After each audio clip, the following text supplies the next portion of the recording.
everyone. Talo Palava, Kiorana, Malalele, Talohani, Halo Alketa, Iorana, Faka Lopa Lahi Atu, Kamna Maori, Kia ora, namaste, wa, and warm greetings.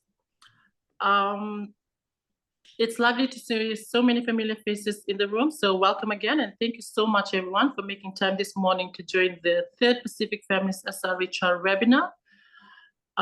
We shall go ahead now. And before we proceed with today's webinar, so the theme for this third webinar is Reproductive Coercion and Justice, a struggle for human rights and sexual decision-making on all territories, including the body.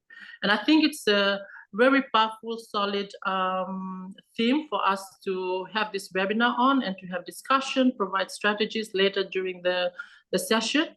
And so with that, we will go ahead now. And before we move to sharing with you some gentle reminders and healthy guidelines, we ask those joining us for the first time, including those who are not yet part of the Pacific Feminist SRHR Coalition, to please sign up. You can sign up by scanning this code in front of you on the presentation slide.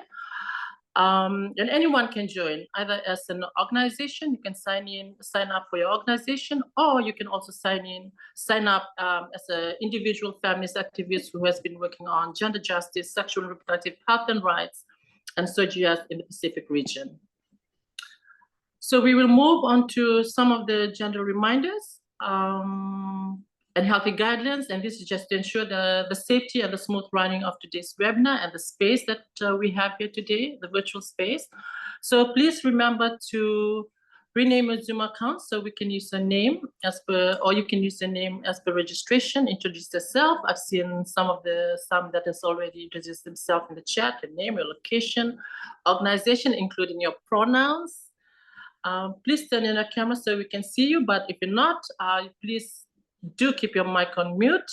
And if there's network connectivity, you can turn off your camera.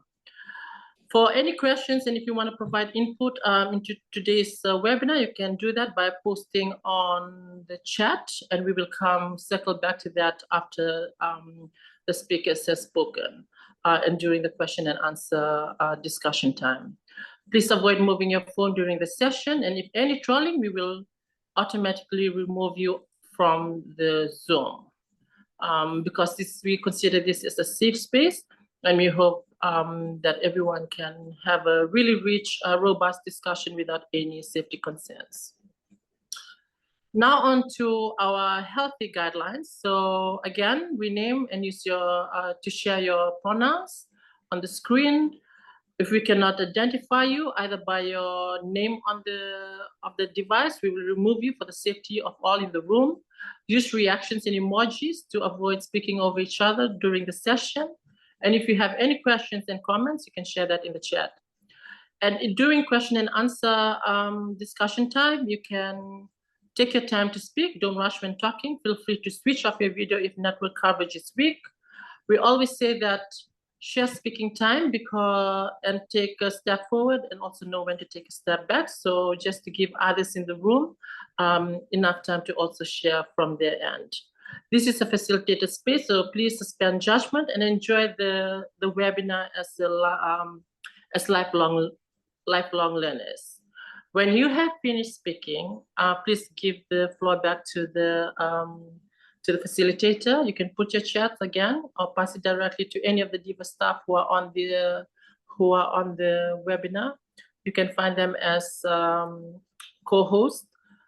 And we always say that whenever you are giving any critique to the discussion, also please provide proposals with it. So with that, give me a thumbs up. Show me a thumbs up if you are all okay with the healthy guidelines, and then we will proceed with today's webinar session. Thank you. So this is a little, before I go through the agenda, my name is Tamani Rarama. Let me introduce myself. So I'm Tamani Rarama, and I work with DIVA, looking after the Pacific Feminist Pacific Feminist Sexual and Reproductive Health and Rights program. And I've been with DIVA for the last about 4 years now. I am from the Nucleus Evo in the western part of Viti Levu, and my mom is from Sarawanga Lekutinbo, which is the northern big island, or the other big island in Vanua Levu. And so in front of you, you will see the agenda for today's session. I've taken you through the guidelines and the agenda, and also welcome you all again. And for those who have just joined in, welcome to the webinar. And then straight after this, I'll provide some context behind the webinar. And then we have two powerful feminist speakers who are with us and who will be providing interventions. They are longtime feminist activists. They're dear friends and colleagues as well, and it's lovely to have them in the room, and they will be your catalytic speakers today. Unfortunately, we couldn't have the third speaker join us, and they have just shared their apologies in the last minute. But we are happy to have Rashika and Viva, who will be speaking on this theme today. And straight after the speakers speak, we will have a discussion and room input. I will moderate that session as well before we have the formal remarks and closure. And so we might end early because of the third speaker not being able to make it to today's session. And I hope that's okay. So now with some context and conditions, and one of the things that we say now as Pacific feminists is that, we can't do this sort of work we have to do this sort of work using a feminist double nexus approach, which is to work on health, bodies, SRHR, SRHR, while doing the other sets of work on social, economic, ecological, and climate justice. And just for those who have joined us for the first time, this is a brief background of the Pacific SRHR Coalition. We are a regional coalition of Pacific feminist-led groups and individuals working to achieve gender justice, sexual and reproductive health and rights, and sexual orientation, gender identity and expression, and sex characteristics. DIVA is currently the secretariat of the Pacific Feminist SRHR Coalition, and we have more than 250 members of individuals, but also organizations. The coalition was started in 2013 in a meeting in Nandi, a 3-day meeting in Nandi, and then again in 2015. And this followed with a 1-day meeting in 2023 which piggybacked on the Pacific Feminist, 2 days Pacific Feminist Community of Practice meeting. So now, for the first time with the coalition, we have 2 years of solid funding from the Pacific Feminist Fund to advance these sets of work on gender justice, SRHR, and SRHR in the Pacific. And this is through MFAT funding. And we have started in July last year. So it's almost about a year now since the coalition has been doing a lot more of the heavy sets of organizing, mobilizing work with the constituent members over the last about 10 months now. We also would like to share that we have the upcoming fourth Pacific Feminist SRHR regional meeting that will be held in Nandi, and this is happening from the 17th to the 19th. So it's a 3-day meeting. Some of you in the room have probably and have already confirmed and accepted the invitation to be part of this. And we have a series of various sets of planned work over the 2 years that DIVA as a secretariat holds the program before we pass on to the Fiji Women Rights Movement, who will then lead on the next 3 years of the funded program. And so with that, we say now as Pacific Feminists that in order to, before we go into the discussion and have Rashika and Viva to speak, we'd like to provide some context and condition. And it's important to understand the context and condition so that we have the discussion in a way that we factor in all these issues that are concerning for us in the 22 Pacific Island states and territories. And so the conditions and context of women and gender non-binary people in the Pacific has vast implications. When you look at gender-based violence, we have double the global rates of 2 out of 3 women as compared to 1 out of 3 women globally. We have 50% unmet contraceptive needs by women and girls. We are in a region with the least amount of women in parliament. And so all this has profound implication and effects on how we work, but also and how it links to bodily autonomy, decision-making, bodily integrity, which is the ability to stop interference with and the influence over one's body. And so when we look at gender justice, SRHR, the elimination of women, violence against women and girls, yeah, it is all interlinked with the social, economic, ecological, and the climate justice issues that many of us are quite familiar with and experiencing daily. There is a lot of work as well to end homophobia and transphobia in law, but also in practice in the Pacific. We are also having specific focus on cis, lesbian, bisexual, and queer women and human rights issues, as well as the wider intersectional work. We now have a Pacific LGBT women technical working group, and Luisa and Viva and others in the room are part of that sets of organizing, and they're already moving. They already have come out, develop key priorities for LBQ women, Pacific women, and that has been shared in regional, but also in national organizing and global organizing as well.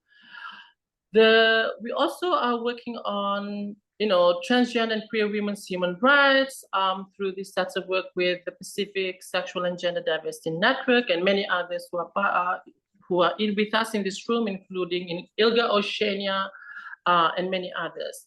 And then these other sets of work around SRHR and the rights to abortion and the need to decriminalize and have legal abortions in the Pacific, that is a growing and I guess urgent set of work as well that relates to the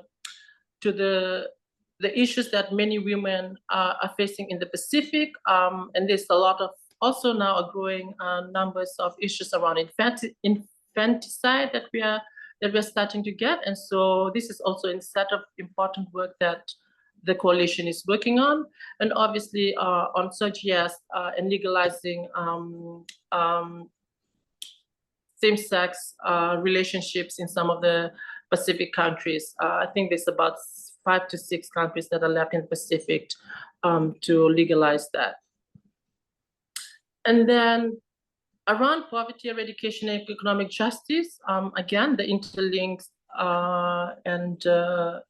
framework is this thing around procurement of commodities in the Pacific. We have this is one of the big issues in the Pacific, and especially when the Pacific has a lot of small island states and they are very dispersed from each other. And even within national context, you have maritime islands. And so, getting the resources into this village context and communities takes a lot of efforts and investment.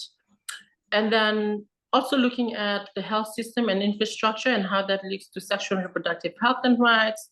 There's a growing concerns around the health system and infrastructure. In Fiji, in particular, we have now some of the public health system moving into private-public partnerships. And so that is also a concern and how that has an impact to the lives of women, girls, gender non-binary, LGBTIQ people, persons with disabilities, and many others who access the health systems.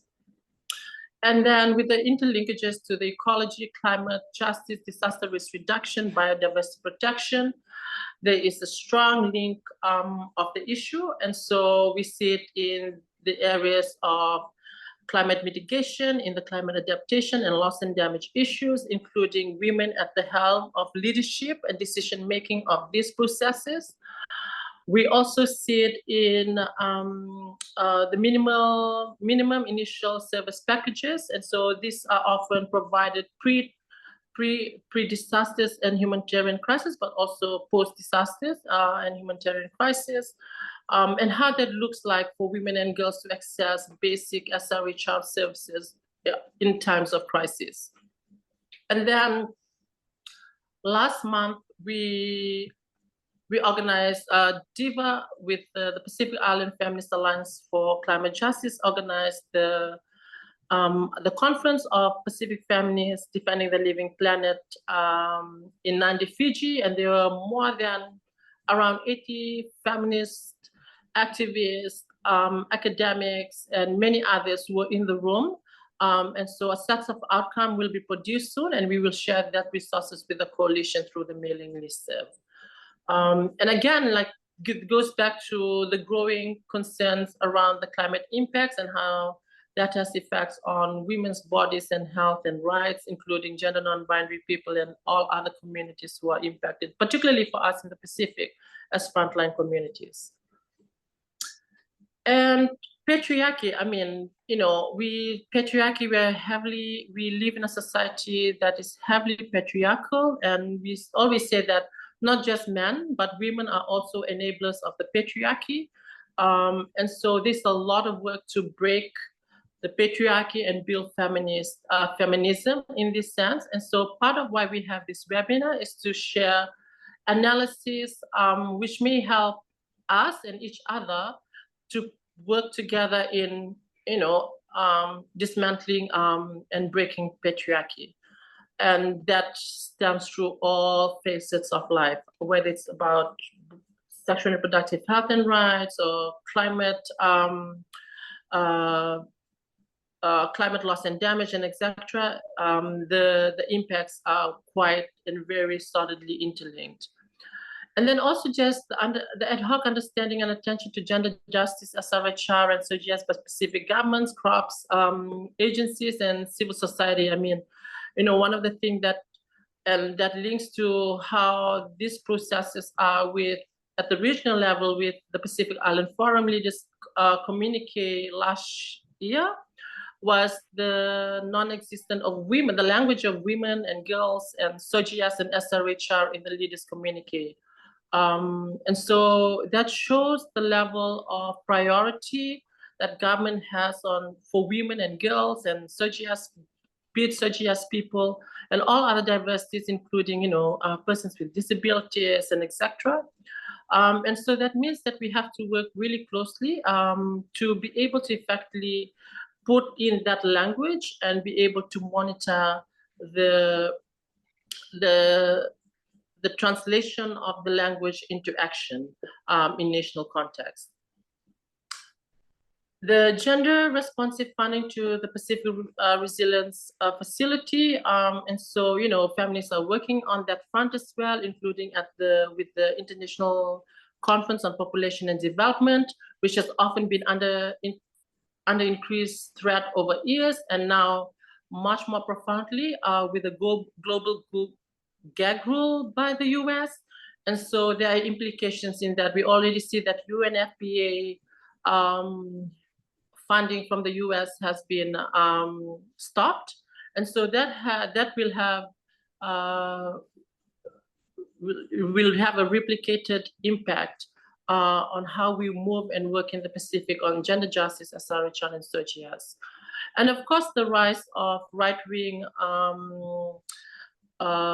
groups in the US, in the European countries, in Africa. And so we have to be careful that will also start to stream down into the Pacific. And so we must hold the fort and, you know, hold the line for ourselves and for our communities in order to make sure that, you know, women and girls and gender non-binary people, LGBTQ people, and all other intersectionalities are able to have their rights safeguarded, protected, and also promoted.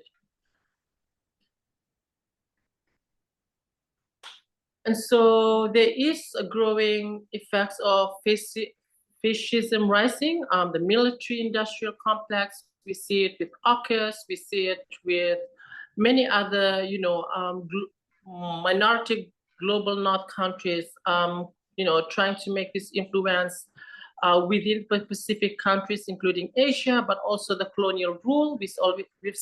We continue to see it in West Papua, in Kanaki and Maui Nui.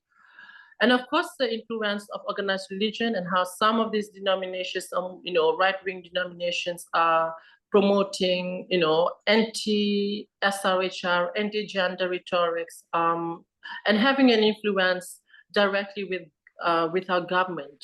And so that is also a growing concern for us in the Pacific. The situation of funding in the region, but also globally, now with the global gag rule and how that has an impact. Violence against children in the region. We have a lot of sets of work that are coming out from UNICEF, but also what's the other organization with Betty Barker? Sorry, lost track of mind of Betty Barker's organization, but if someone can put it on the chat.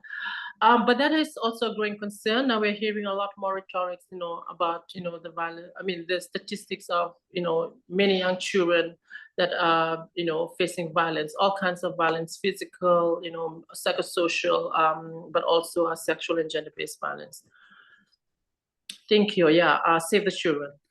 And then obviously the effects of heteronormativity and how that, shifts through our daily life, decision-making and and understanding, and how the lack of understanding of heteronormativity has an impact on gender justice, SRHR, and SRHR issues.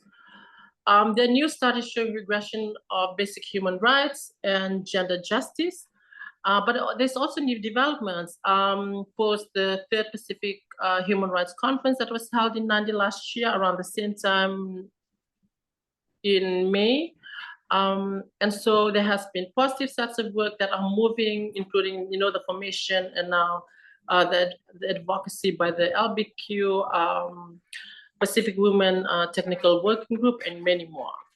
And so I think that is a little sort of like background to understand the context of conditions before we move into the discussion with today's theme. And with that, I'd like to highlight here as on the presentation that the focus today is for us to understand the topic of this webinar, but it's also important, but also to understand why is this an important set of work for Pacific feminists. And so these are the two questions we have posed for our catalytic speakers for today, and you will hear from them soon. And just to reiterate, what do you understand by the topic of this webinar, and why is it important? Why is it important to the work of Pacific feminists in the region? And so now let me introduce you to our first catalytic speaker, who is no stranger to the Pacific feminist movement, a longtime feminist and human rights activist, Rashika Dale. She has a law and public policy background and has worked in the gender, women's rights, and development sector for nearly 2 decades. Thank you, Rashika. And then let me just introduce the second one. Sorry, Rashika, let me just introduce the second one, and then you can go on to speak before I give it to Viva. So the next speaker is Viva Tatawanga, who is a longtime grassroots feminist mobilizer and organizer in Fiji and the Pacific. From her organizing beginnings at DIVA for Equality in Fiji, she is also an outgoing member of Research, a global alliance of feminists under 40 years of age, working for sexual and reproductive justice, and is part of many initiatives from the local to the global. Viva works on many initiatives at the local, national, regional, and global levels on issues of universal human rights, social, economic, ecological, and climate justice. With that, I ask you to welcome with claps or thumbs up our two wonderful catalytic speakers for today's webinar. We will start with Rashika before we move on to Viva. Thank you.